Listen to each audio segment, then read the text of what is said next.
Students, आज हम देखेंगे कुछ आईएमपी एमसीक्यूज़ नर्सिंग के related. First question, in an emergency situation the ideal place to feel the pulse. आपात स्थिति में नाड़ी को महसूस करने का आदर्श स्थान है। तो first option apical, second carotid, third popliteal and fourth dorsalis pedis and correct option is carotid. हम जब भी इमरजेंसी सिचुएशन रहती है तब हम पल्स कैरोटिड साइड पे फील करते हैं। Then next question, in AVPU scale P refers to. तो ये AVPU जो स्केल होती है इस पे P क्या संदर्भित करता है? तो first option pallor, second pain, third pressure, fourth pulse and correct option is pain. AVPU जो स्केल है उस पे P रेफर करता है दर्द means pain. Then next question, in all the following conditions you can stop giving CPR except. निम्नलिखित सभी अवस्थाओं में आप CPR देना बंद कर सकते हो सिवाय। तो first option when the person is breathing, when bystanders tell to stop CPR, third when you are too exhausted to continue, and fourth the scene becomes unsafe to continue and correct option is when bystanders tell to stop CPRs। जब दर्शक CPR को रोकने के लिए कहते हैं तब। ये जो ऑप्शन है इसमें इस कंडीशन में हम CPR देना बंद नहीं करेंगे। Then next question, the pulmonary artery catheter is also called as. फुफ्फुसीय धमनी कैथेटर को निम्न नाम में से भी जाना जाता है। तो पल्मनरी आर्टरी कैथेटर का सेकेंड नेम क्या है ऐसा पूछा है। First option Foley's catheter, second Swan Ganz catheter, third short term catheter and fourth indwelling catheter and correct option is Swan Ganz catheter. ये पल्मनरी आर्टरी कैथेटर का second name है। Then the common causes of respiratory acidosis are all the following except. श्वसन अम्ल रक्तता के सामान्य कारण निम्नलिखित सभी है सिवाय। तो first option asthma, second head injury, third pneumothorax and fourth diabetes mellitus and correct option is diabetes mellitus. तो डायबिटीज़ मेलाइटस है, ये रेस्पिरेटरी एसिडोसिस का रीज़न नहीं है, कॉज नहीं है। Then the normal arterial blood pH is. जो normal arterial blood pH होती है वो कितनी होती है? तो फर्स्ट ऑप्शन 7 to 7.5 एंड पर 7 to 7.5, second 7.31 to 7.41, third 7.31 to 7.45, fourth 7.35 to 7.45 and correct option is 7.35 to 7.45 is the normal pH of arterial blood.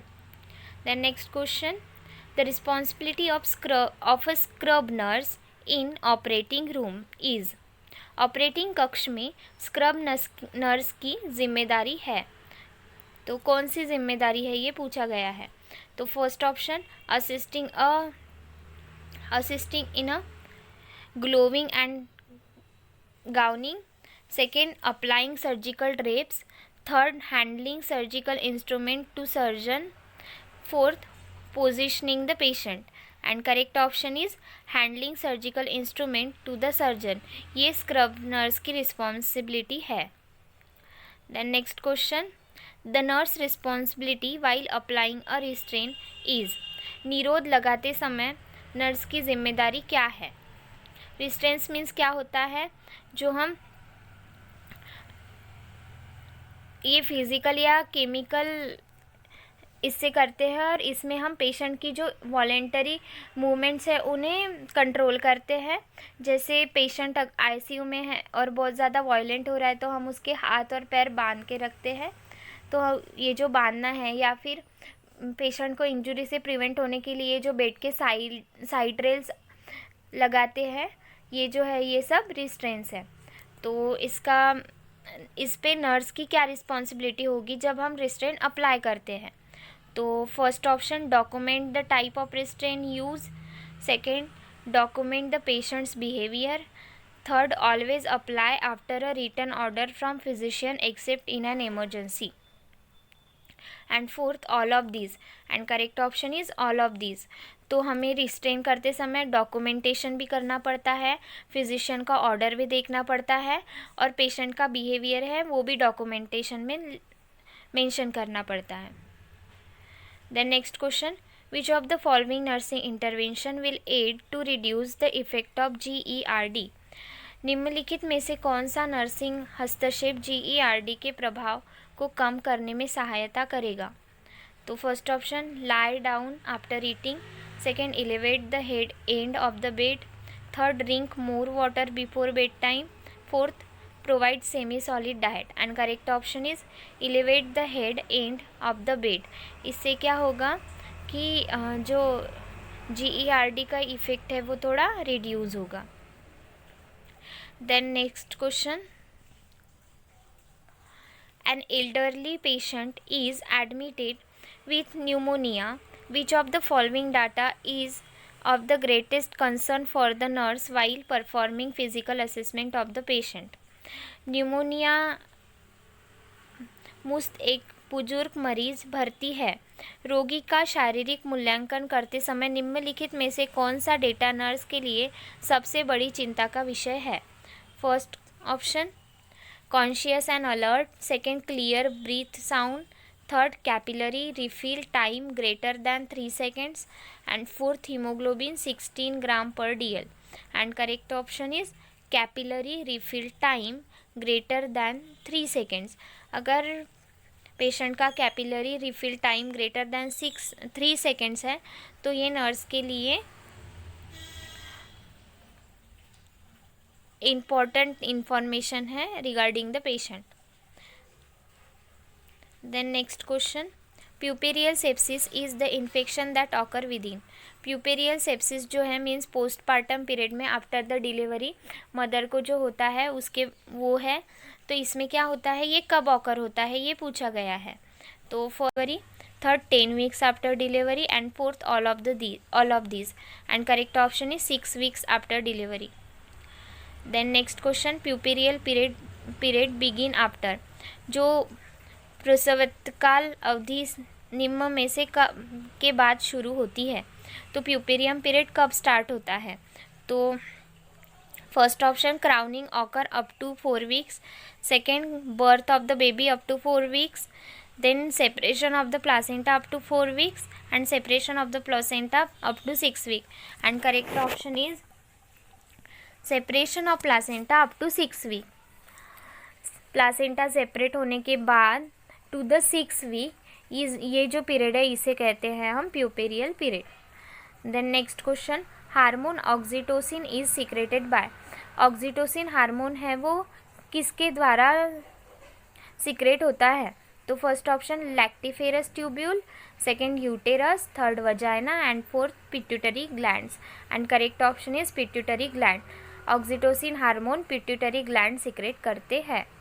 Then next question, at 20 weeks the height of the uterine fundus is। 20 सप्ताह में गर्भाशय कोश की ऊंचाई होती है तो कितनी होती है? Just palpated per abdomen. Second, 1 finger under the umbilicus. Fourth, midway between xiphisternum and umbilicus. And fourth, felt at the level of xiphisternum. And correct option is 1 finger under the umbilicus. अगर 20 weeks हुए हैं gestation को तो height of the uterine fundus कितनी रहेगी? 1 finger under the umbilicus. Then next question, conjunctival xerosis is cause by the deficiency of, conjunctival xerosis जो है वो किसके डिफिशियंसी की वजह से होता है? तो first question vitamin A, second vitamin B, third vitamin C and fourth vitamin D, and correct option is vitamin A की कमी से कंजक्टिवाइटल जेरोसिस होता है। तो इसका आंसर निकालने का एक ट्रिक भी है। कंजक्टिवाइटल है मीन्स कंजक्टिवाइटिस, ये आँखों के रिलेटेड है और आँखों के लिए विटामिन ए यूज़फुल होता है। तो इसका आंसर हम ट्रिक लगा के भी सोच सकते हैं कि कंजक्टिवाइटिस है मीन्स विटामिन ए के रिलेटेड कुछ डिसीज़ है, आई के रिलेटेड कुछ डिसीज़ है। आई आया मीन्स विटामिन ए।